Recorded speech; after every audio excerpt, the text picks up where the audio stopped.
I'm Diana Ideas, Master Certified Coach with Hawthorne Union, and this video walks you through the updates as of August 2024 for the credentialing exam with the International Coaching Federation. So this video will talk you through logistics, prep, we'll go through the sample questions, and then I'll also make some recommendations. So as far as logistics, go to coachfederation.org and take a look at the credentials and standards tab and/or put exam in the search bar so that you can get the updated information. So if it's significantly after August 2024, this test has changed multiple times. It's been updated multiple times over the past couple years.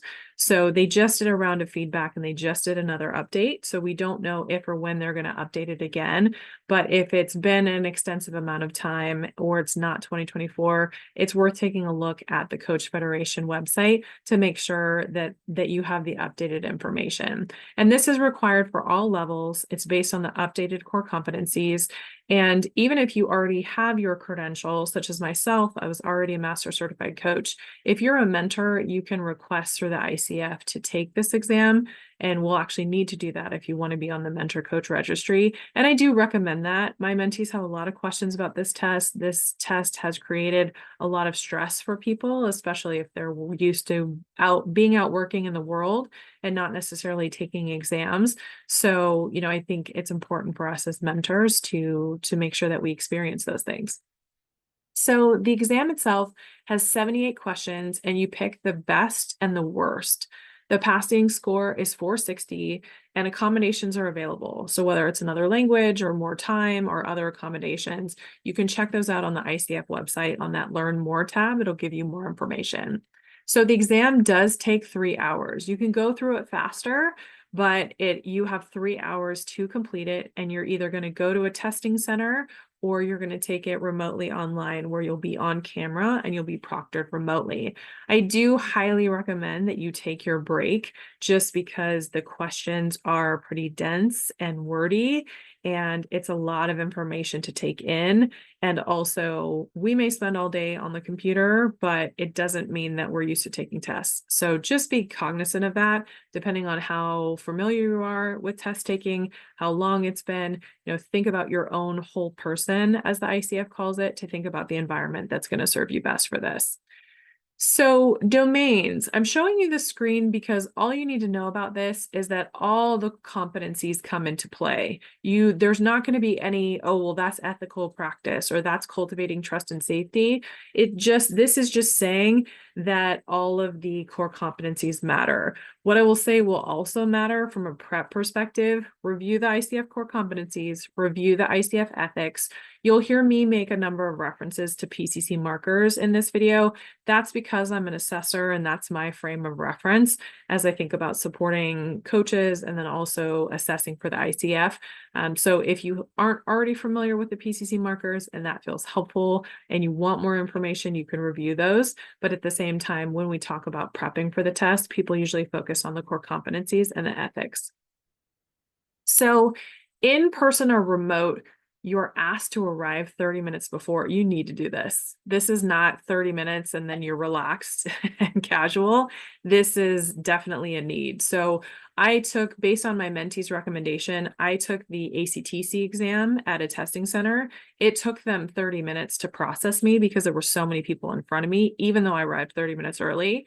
And then when I took this exam online, because I wanted the experience of both, even though I had done the tech check, which I recommend that everyone do, there were some glitchy things. And the nice thing is there wasn't a big queue, so they let me in right away. So one of the things to think about is just how you work best, especially knowing that this is going to be 3 hours on the computer, whether you want to be at home or whether you want to be in a testing center. I'll say for myself, I had more stress with actually taking it from my house versus going to a testing center. So I'll talk a little bit more about that as I go through the logistics. So what it says is upon completion of the exam, you'll receive immediate notice. So if you're at a Pearson testing center, when you walk out, they give you your score. For me, part of the stress, in addition to my computer was being a little glitchy, my computer or the tests were being a little glitchy. I was concerned, what if my internet dropped? And then what happened is you're supposed to receive your results immediately, and I didn't. I saw all these lines of code, and then it said a proctor will give you your results, and that didn't happen. So then I reached out to Pearson, and they said they couldn't give me the score, and I said, no, you give me the score. And then I put in a ticket with the ICF, and thankfully the ICF circled back around, but I never got my score from Pearson. So I don't know if that was a my computer issue or just a tech glitch issue or a Pearson thing. But for me personally, if I had to take this test again, or if I was taking another test like this, I would go to a testing center, because while taking it online was more efficient, I ended up not taking the break, which I don't recommend, but that's because I didn't want to take all the pictures again of my testing area. And I had nervousness about my internet and things like that. Though it was faster for me to take it from home, when my score didn't come to me right away, that was stressful for me, because I thought, oh, am I going to have to take this exam again? Did something happen and they didn't get my results? Whereas that didn't happen in the testing center, even though I had to drive down to the testing center, wait a half an hour, and drive back after the exam. So all that to say, there's no right or wrong here. You have to decide your own best and worst, so to speak, but think about the environment that you're most comfortable in, especially when you think about taking a computer test for 3 hours. And then what I really want to reiterate here is the retake fee is $100. A lot of times people are super stressed about this.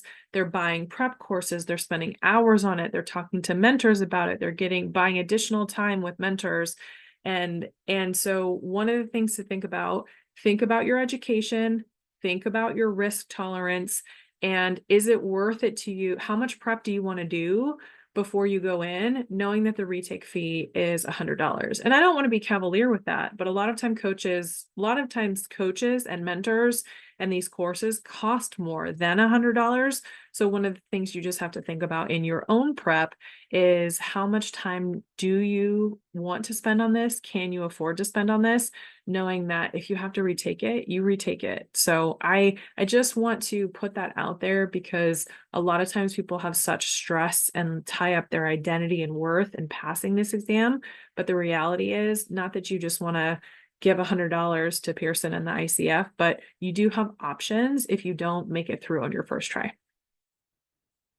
Okay, so speaking of which, as of 2023, about 10,000 candidates tested. The first attempt pass rate was 75.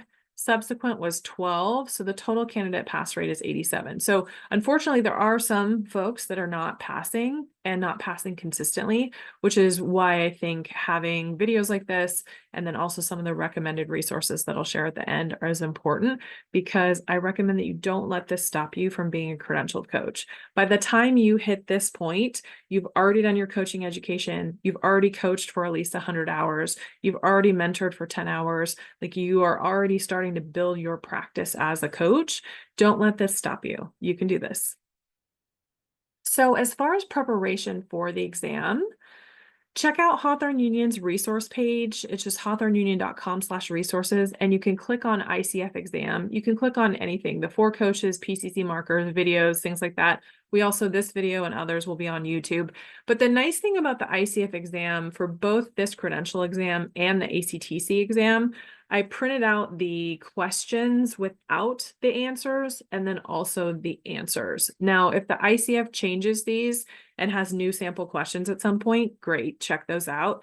But a lot of the prep out there, you're being prepped to the best of the mentor or the instructor's knowledge and ability, but it's not actually coming from the ICF directly. The nice thing about this from the sample questions is it is from the ICF directly. So these are the kind of best and worst answers to go with. But it can be helpful to print out and take the questions and then look at the answers separately, as opposed to reviewing them as it is on the website. So check out those resources, and I hope that they help you on your journey. There's now, as of August 20th, 2024, there is a tutorial. So I'll link it in the show notes. This was confusing to me. I didn't read all the instructions, so I kept hitting the continue to log in, and it kept taking me to my ICF profile, and I didn't know what was going on. So what you want to do on this screen is scroll down. Scroll down to related links. I tried to put the link itself into the show notes, but I think you might have to be kind of logged in or go to this page first. So just know there's a lot of information about the exam, but at the bottom on the related links, it'll offer you the tutorial, and the tutorial's new. And I highly recommend that everybody take the tutorial because it'll give you familiarity with what you're looking at and what you're going to look at on test day. So this is a tutorial welcome. As you see, there's that clock up there. It says what question you're on. You have the next navigation and things like that. And then that best and worst scenario is going to look like this. And then there's an option to flag for review. It will also walk you through what it looks like to flag for review. So this to me is like a dress rehearsal. To my knowledge, I believe these are the same questions that we're about to go through from the ICF website. So I do recommend go to the Hawthorne Union resource page, print out or download the sample questions only, know what your answers would be, then go into the tutorial, put them in, or if you want to do it live, put them in the tutorial, but make note of your answers because the tutorial is not going to tell you what you get right or wrong. The tutorial just walks you through the process. And I do recommend it because knowing how to navigate the system, knowing how to flag things, knowing how to check your flags. There's only a few sample questions in here. I believe it's the same 8 that are on the ICF site. But I do recommend this. This is one of the new August 20th editions, and it helps take away as much as we can take away from being new on test day, the better. So let's go through the sample questions. So these are just the sample questions from the ICF website. I'm not going to read this to you, assuming that you're just going to pause this video and kind of take a look and go with me as I go, or that you've already taken a look at these sample questions and filled them out, or taken the tutorial and made a note. So one of the things I'd like to point you to, because some of these questions get long, is where's the actual information that you need? So a lot of times these have a lot of detail in them. A heads up to my non-business coaches out there, there's a lot of business detail. I actually have given feedback to the ICF.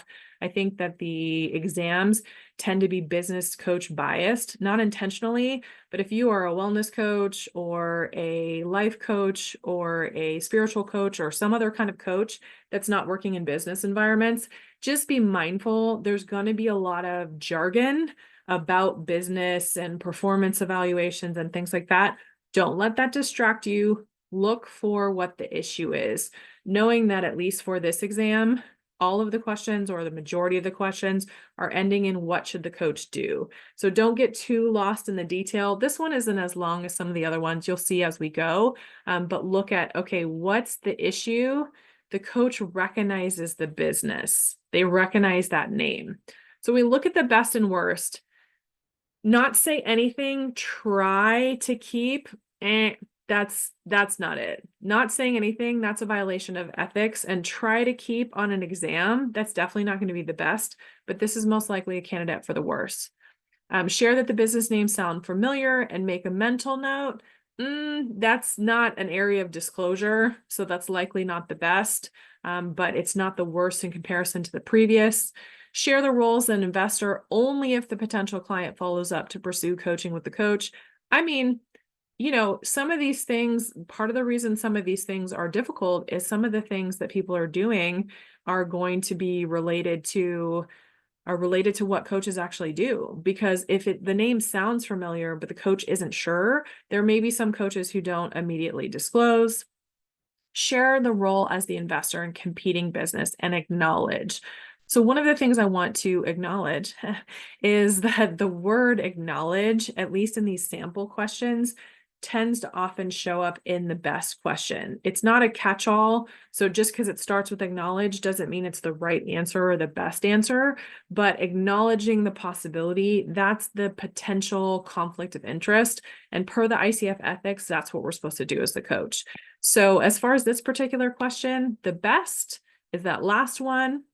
Share that potential conflict of interest. You're disclosing ahead of time.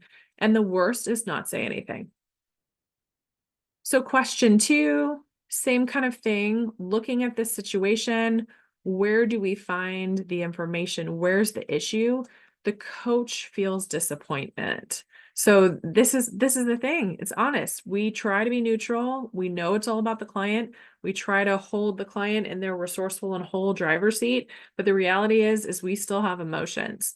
So looking at the best and worst, immediately reflect back on the last session and identify what they could have done differently. Okay.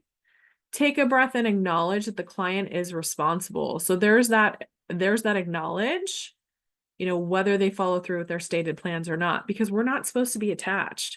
Even if we make a recommendation, we're not supposed to be attached. Set aside their disappointment and discuss the upcoming session with the mentor coach. Now, this one's tricky because this is part of what mentor coaches and supervisors are for. It's to walk through situations when you do feel disappointed, because honestly, that's just honest. However, set aside their disappointment for now. We're not supposed to be disappointed with what the client does or doesn't do. It's our role to hold the space for them. It's our role to ask, like, hey, you committed to this, what changed? Or what can we focus on now? And so that one's a little iffy. Praise the client.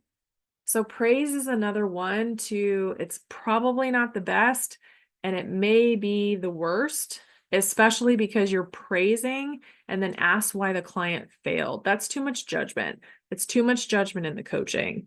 So as we look at this and we think about the best and the worst, we have the best is take the breath and acknowledge, this is the client's journey. We are just there for the client's journey. It's not about us. It's not about our disappointment. It's not about, how we're feeling or doing in the session. And then praise the client and ask why they failed. That has too much judgment in it. So that's going to be the worst.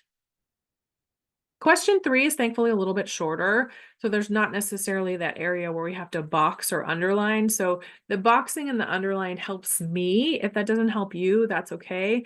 It's sort of Gryffindor style. Take what strengthens you and leave the rest. Like these are just some of my tips that I hope can be helpful. So best and worst on this one. So ask the client if they need to take a moment before starting the coaching session since they seem stressed. So the thing is, there's a lot of these ask the client if they need to take a moment. And I think the reality is that in a coaching session, you may want or need to do that. But since they seem stressed, be careful with that one because we're naming that. Ask the client to share more about their aging parents. To me, this is not a good idea because one, the coach is choosing the agenda and they're going deeper into the problem as opposed to the desired states.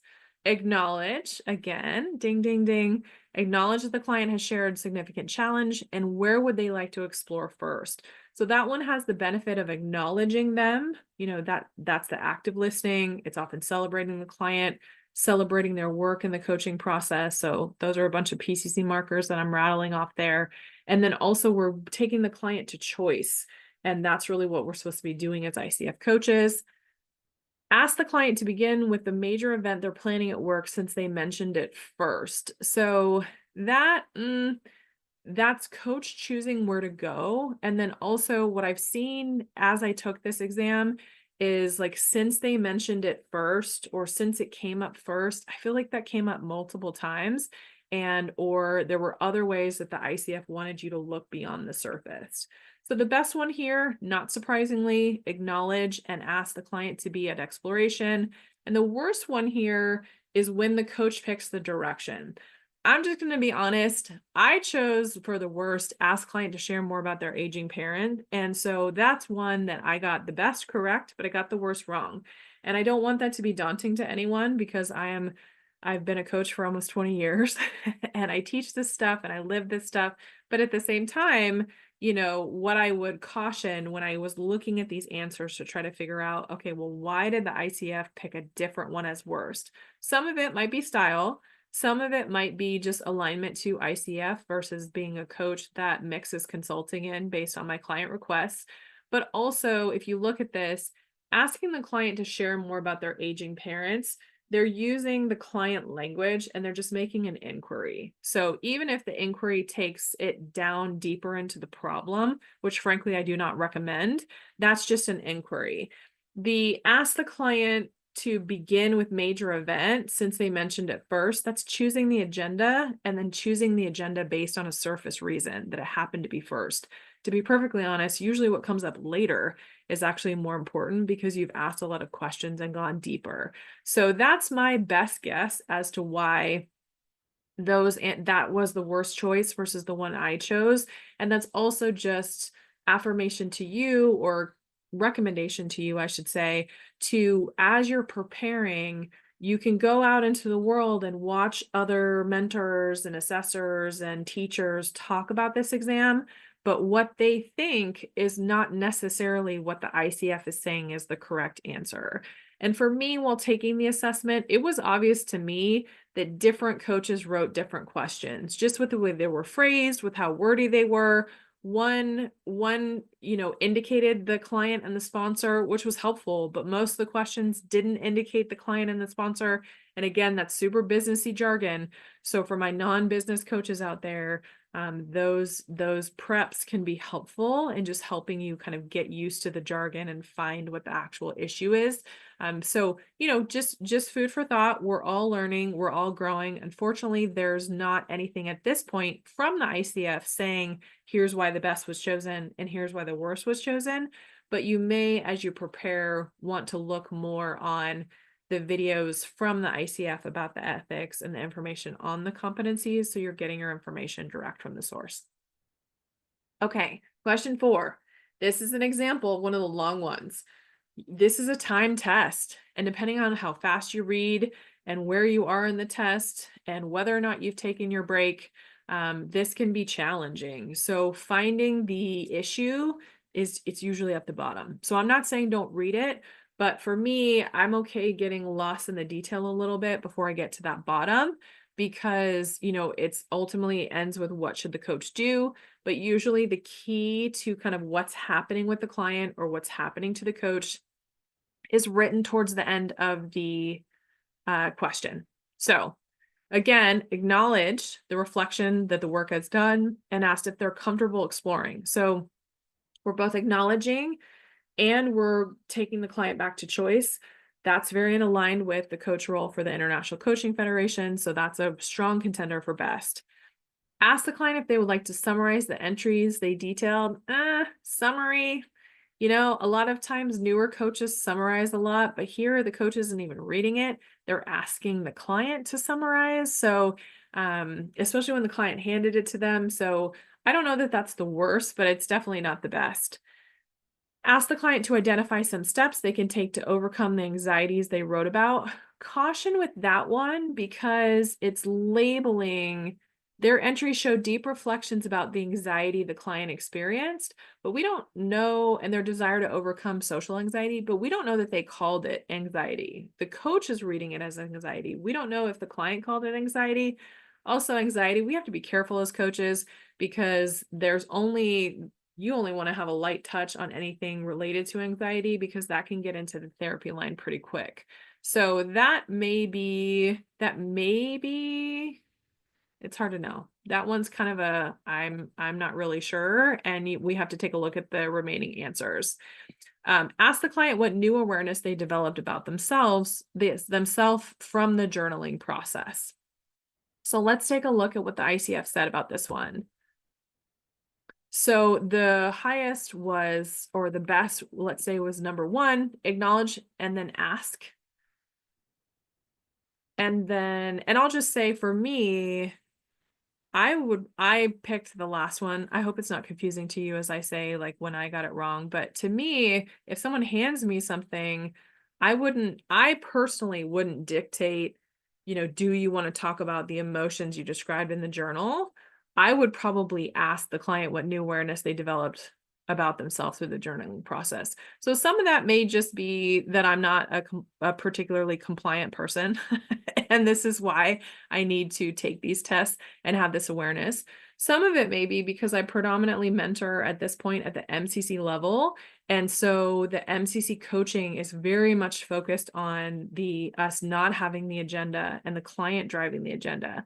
And if this question was written by a non-MCC, that's not necessarily their frame of reference. So one of the things that I think makes this test difficult, especially if you're a practicing coach and an experienced coach and you have opinions about this, is that what your opinion is or what you would do in your practice. In the case I chose best as that bottom one, as opposed to that first one, even though the first one's a good answer, I felt that bottom one was better. So this is why, again, make sure that you're looking at and preparing as much as possible with ICF materials.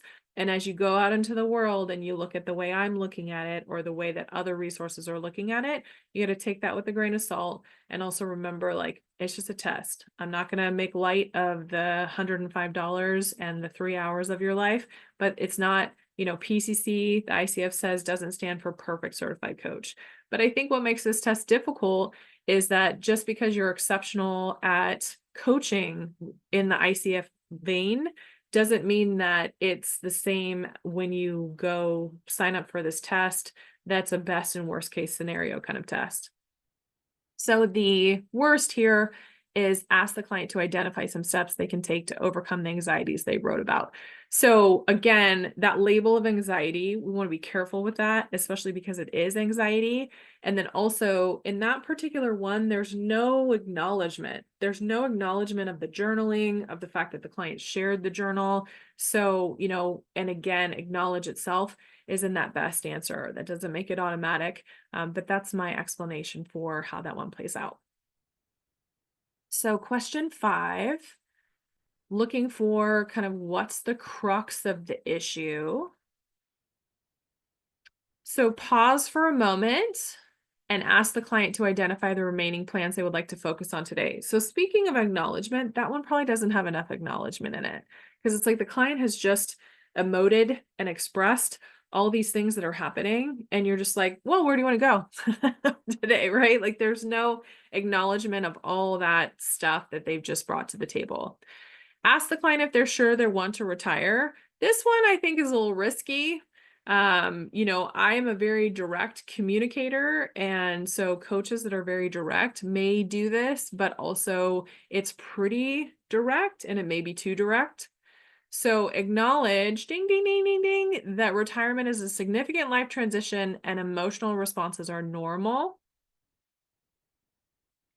Pause, then acknowledge the emotional impacts that the transition seems to be having on the client and ask if they would like to spend time with those feelings. So in that first acknowledge, even though I dinged because it was the word acknowledge, that's not as good as the one below it, because acknowledging that retirement's a significant life transition and emotional responses are normal, while that's affirming, it also gets a little closer to the coach being expert and the coach telling the client what's going on and explaining it, as opposed to the last choice where they're pausing, you're making space. Silence is one of the most underutilized tools in coaching. It's amazing. Obviously, I have a personal bias towards this. My book is Listen, Mentor Coaching for Coaches, but silence is grossly underutilized. We have to make space for the clients in the session. So it's pausing, it's acknowledging, and then asking. We always want to bring the client back to choice. Where do they want to go? What do they think is the most important? Not surprisingly, that's number 1. And then the pause for a moment's not an automatic, right? Because there was no acknowledgement there.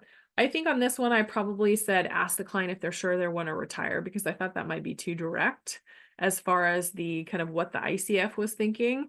Whereas the reality is that I would probably ask at some point if a client wanted to retire. What I wouldn't do was skip over. So some of these things too, maybe you don't try to game the test like I do. Maybe you don't try to be super efficient and go really fast and just kind of jump in and go with the knowledge you have. So good on you if that's the case and you're very prepared in that way. But when you read the question, find the issue, but read the answers carefully, because you can't automatically say like, oh, acknowledge that's the right answer, I don't need to read the rest, or oh, pause for a moment, and so that's good or bad or anything else. So, pay close attention there. And pace yourself and pace yourself appropriately based on your pace. This is where the practice test can come in handy. Okay.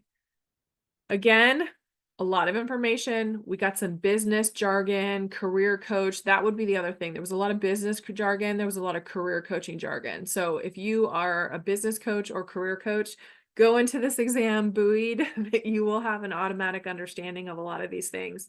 If you are not a business or career coach, don't take that personally. Find the client and find the issue. That's all. You're finding the client versus the sponsor. So, make sure you're aware from an ethics perspective, kind of what the sponsor gets to decide or not decide. Usually on the ICF coaching side, we are all about the client, the person being coached in the session. Sponsors and stakeholders want all sorts of things, and they want those things, but in the confidentiality of the coaching session, we go with the client. So that is my interpretation of the ICF, but take a look at that, hit your materials, look at the ethics, look at the core competencies to make sure you have that understanding. So same kind of thing, looking at what happens towards the end and what should the coach do. Repeat the question. Unless the client said they didn't hear you, no, that's not going to be it. Ask the client if they're okay to proceed or if they need a break. This comes up a lot. It comes up on the team exam. It comes up on this exam. It's not usually the worst, but it's not often the best. So, acknowledge that it's there, but it's kind of a throwaway. Pause for a moment, change in client's energy. Ding, ding, ding, ding, ding. Energy shift. Ask what the client would like to explore. Ask if the client would like to explore. So you're seeing a trend. Asking if the client would like to explore is a trend, but also energy shift. This is a big one, especially, and this really transformed my coaching from the PCC level to the MCC level. That energy shift was a little confusing to me about the exam.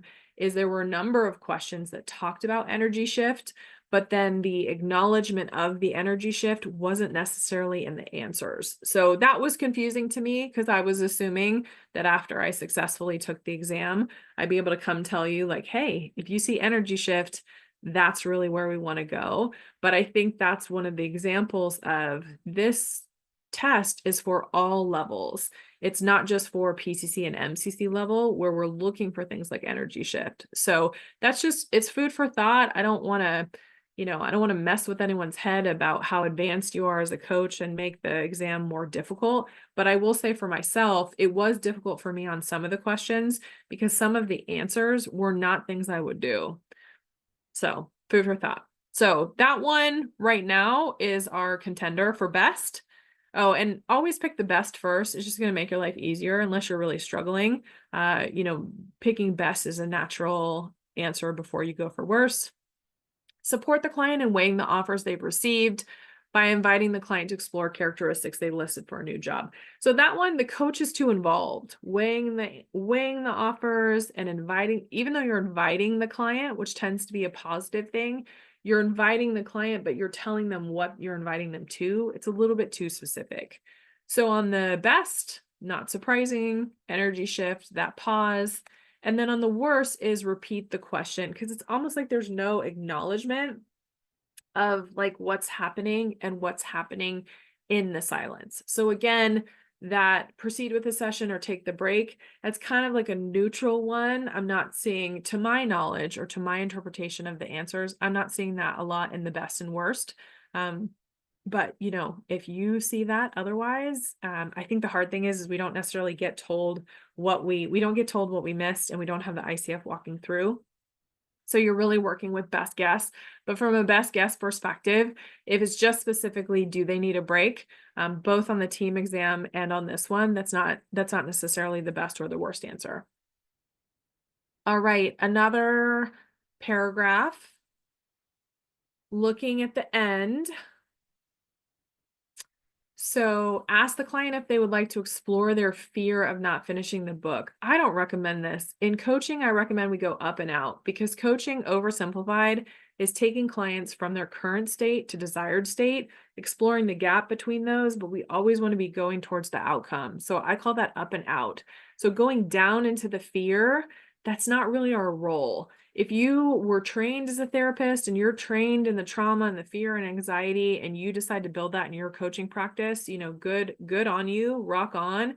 Clients appreciate the diversity of what we bring to the table. However, from an ICF perspective, exploring the fear of not finishing the book, like especially because they said they hit a wall. They didn't say they were afraid. If I told someone I hit a wall and they said like, well, should we talk about your fears? That wouldn't be a match for me. Remind the client that they've achieved extremely challenging goals in the past and meet this big goal too. So this is more what we would call cheerleading. It's perspective sharing or cheerleading. That's unlikely to be your best answer, but it's not necessarily going to be your worst answer. Ask the client if there was a time when they were running a marathon and felt they couldn't finish. Invite them to share how they handled that challenge in the race. I wouldn't do this because it's looking at the past, but this is a tactic that's often taught to coaches in coaching programs, looking back to say, hey, have you done this before? And then to help them shift their reference. So though I personally don't use this tactic, this is a tactic that's often taught. So right now, that's our contender for best. Support the client in identifying strategies to help them move forward and writing the remaining chapters of the book. So I'm going to be honest with you. I wouldn't go to the past. That's not my style. I'm up and out. Let's move forward. Let's go. But at the same time, thinking about this from a coach training perspective. And if you're a very experienced coach out there in the world, you may want to hit some of your initial training documents or hit those competencies and kind of buy the book, so to speak, because ask the time, it's the best answer. Maybe it's the best answer regardless of the past or not, because you've tied in the client's identity, that whole person, that running a marathon. It's not actually a metaphor here. Here it's literal, but you're tying the metaphors together and you're tying that whole person.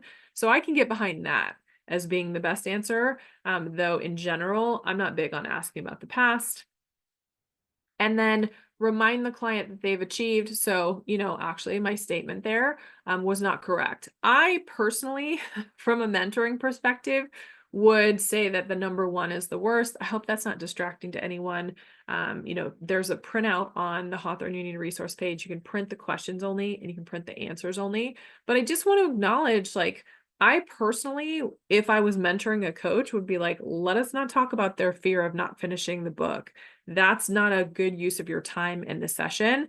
And I wouldn't think it was a big deal, but that's why I am showing you what the ICF chose. But then also, I hope that me sharing the ones that I wouldn't have gotten correct can also be helpful for you and not be confusing, and validate that even if you do have trouble on this exam, it doesn't mean that you're not a great coach. Okay, last but not least, another thick paragraph of text. So we look at kind of what are we really looking at here? The client has made tremendous progress and you're about to close the session. So, I mean, yes, there's more detail in there. As you read the answers, you potentially have to go back, but especially as you are pacing yourself for time, and whether you're after the break or, I mean, I felt fatigue at the end, especially because I recommend that y'all take a break. I took a break when I was at the testing center. When I took it online, I did not want to deal with it. And I'm an early bird, but I took the test in the afternoon, and it's because I wanted to make this video for a couple of my mentees. Shout out to you and good luck on your exams. I wanted to make this for some of my mentees sooner versus later, so that I made this as a resource before they took the exam. And so I took it on a Friday afternoon. Me on a Friday afternoon, I mean, honestly, I should have thought about that from a whole person perspective. So I think the reason it happened that way is so I can share my challenges with you. When I went to the testing center, I forgot my glasses, so just think about whole person, take care of yourself. I can't even remember. I've gotten myself on a tangent. But it's a lot. Oh, fatigue. It's a lot of text. It's a lot of words. You maybe got lost in all those words. I just got lost in all my words. So it's easy to get lost in the words of this. So find the client, find the issue, but then also really think about your own whole person experience, whether you're testing in a testing center, and then also think about what time you're testing. I took my ACTC in the morning. I took my ICF Credential Exam on a Friday afternoon.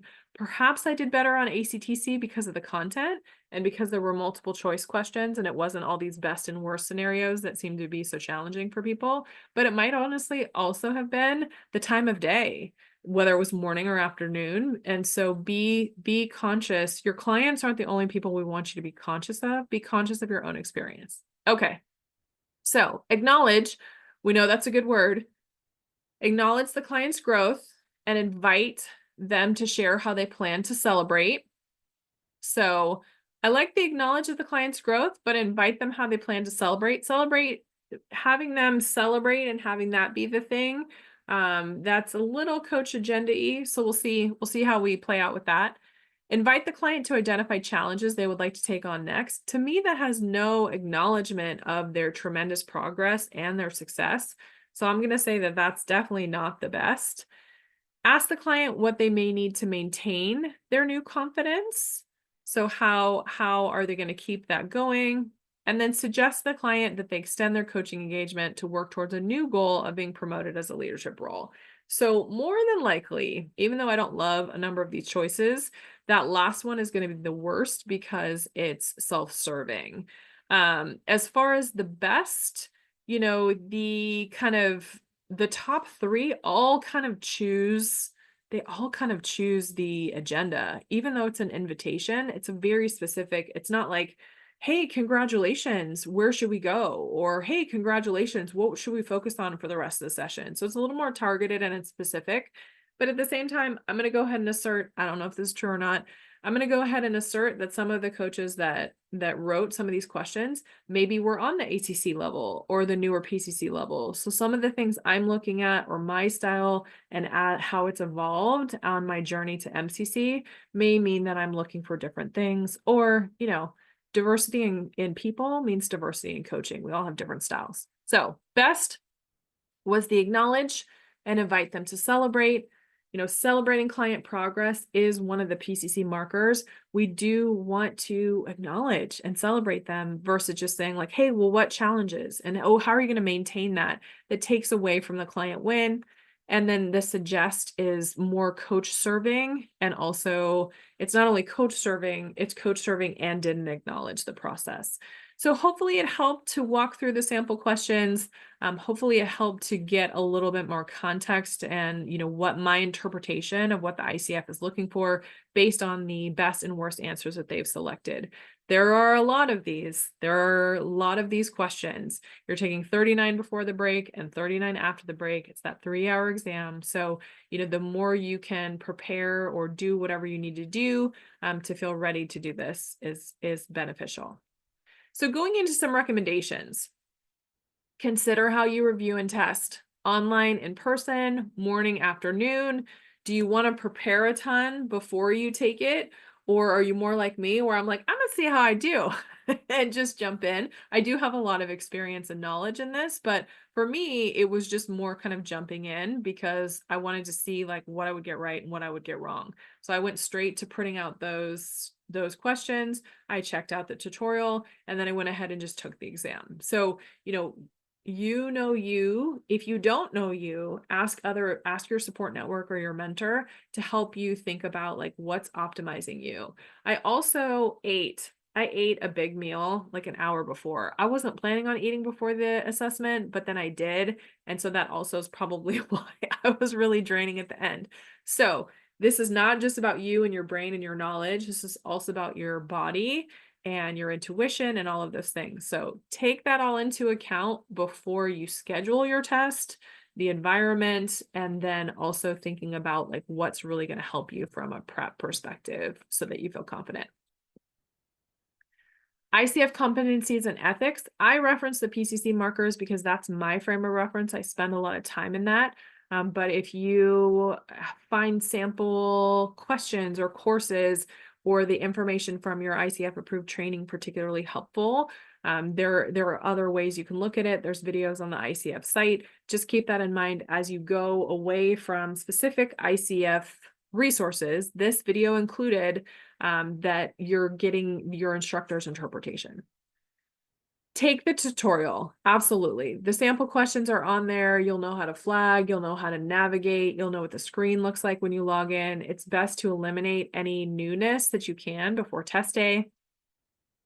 Consider building endurance with practice exams, because I did this for the team exam. I went ahead and took a sample one, but I found the fact that people couldn't with confidence tell me what the best and the worst was. To me, that felt confusing.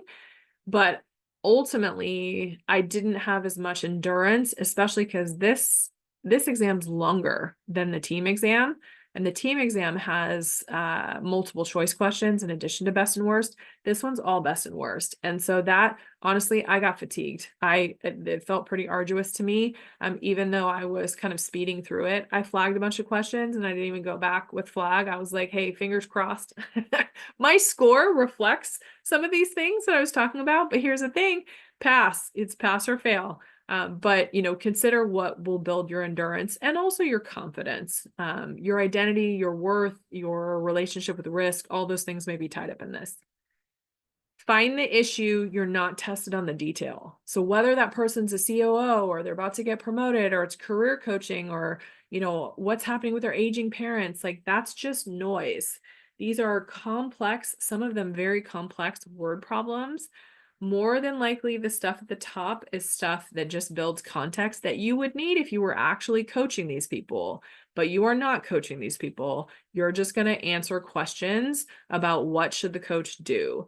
So as you read the question, don't get too lost in that preliminary detail. More than likely, what you need to actually solve for is at the bottom of the question. You can always read the question again if you need to, but I would spend more time reviewing the answers and then going back to the question if you need it, as opposed to, getting stuck or tired on the question. And then, there's one on the practice one where I missed a word, and missing a word can change the meaning of the answer and lead to you getting it wrong. Invite and acknowledge are more likely to be best. Ask, share, offer, suggest, praise are more likely to be neutral or worse. There's nothing wrong with ask, but in the team exam and then also in this one, some of those are, that one was on the fence a little bit more. Share, offer, suggest, and praise. It's because it's coming from the coach. Let me tell you this. Let me offer you this. Let me suggest this. Let me praise you. Those are too coach centric. Whereas invite, you're inviting the client, you're acknowledging the client. Those are very client centric. So ask is a more neutral word. I found when I was reviewing the ACTC sample questions for the team exam, ask was often not the best. So, if that feels distracting, don't take it in, but just food for thought. Take your break. I didn't take my break. I didn't want to take things in my testing center because my computer got all glitchy after, even though I did the tech check and the proctor was super nice, my computer got all glitchy. And so I thought, if I take a break, I'm going to have to take pictures. Whereas if I just power through, because I was kind of I'm a fast reader. So I was just powering through. And I felt it. In the last 3 quarters. This happened to me on this exam and the last one. I had a moment where I was like, what if I don't pass? Like, I'm supposed to be helping people and making these videos and I have all this experience, but I don't know if I'm going to make it through. I don't know if I'm going to pass this test. So hopefully you don't have that kind of crisis of faith like I did at the kind of 3-quarter mark of your exams. But hey, it's honest. I had to turn that dial down and shut off that noise and be like, hey, you can't leave this test until you're done. So you might as well finish the test. So if you take your break, when I was at the testing center, I stood up, I walked outside. So I recommend when you take your break, leave the space. Don't go cram. You know it, you don't know it, like, you've prepped.